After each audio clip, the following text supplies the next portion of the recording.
ہمارے لیے آج کی پاک کلام کی تلاوت تکوین کی کتاب اس کا 49واں باب 29ویں سے 33 آیت اور پھر 50واں باب اس کی 15ویں سے 25ویں آیت۔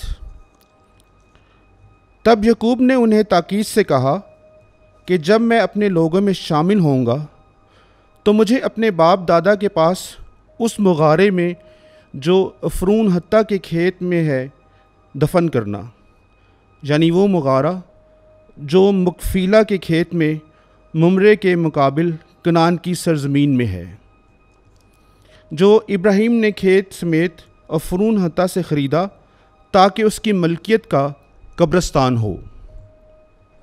وہاں ابراہیم اور اس کی بیوی سارہ دفن کیے گئے اور وہیں اسحاق اور اس کی بیوی رفقہ دفن کیے گئے، اور وہیں میں نے لیا کو بھی دفنایا۔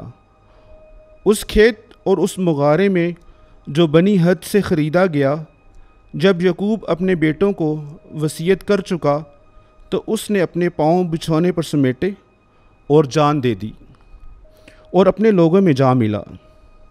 اور جب یوسف کے بھائیوں نے دیکھا کہ ان کا باپ مر گیا تو انہوں نے کہا کہ شاید یوسف ہمیں دکھ دے گا اور ساری بدی کا جو ہم نے اس سے کی پورا بدلہ لے گا۔ تب انہوں نے یوسف کو یوں کہلا بھیجا کہ تیرے باپ نے اپنے مرنے سے پہلے وصیت کی کہ تم یوسف سے کہنا اپنے بھائیوں کی خطا اور ان کا گناہ بخش دے، کیونکہ انہوں نے تجھ سے بدی کی تھی، اور ہم بھی تیری منت کرتے ہیں اور اپنے باپ کے خدا کے بندوں کے گناہ کو بخش۔ اور جب یوسف سے یہ کہا گیا تو وہ رویا۔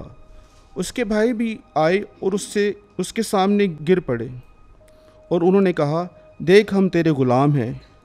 یوسف نے ان سے کہا ڈرو مت، کیا میں خداوند کی جگہ پر ہوں؟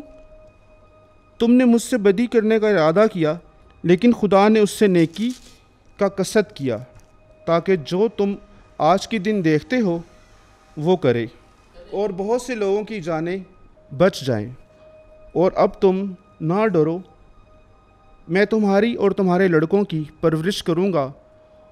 اور اس نے انہیں تسلی دی اور ان سے نرمی اور مہربانی سے باتیں کی۔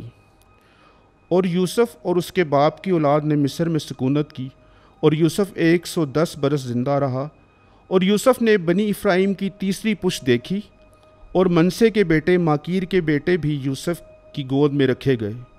اور یوسف نے اپنے بھائیوں سے کہا میں قریب الموت ہوں، اور خدا یقیناً تمہیں یاد کرے گا اور تمہیں اس سرزمین سے، اس سرزمین میں جس کی بابت اس نے ابراہیم اور اسحاق اور یعقوب سے قسم کھا لی، لے جائے گا۔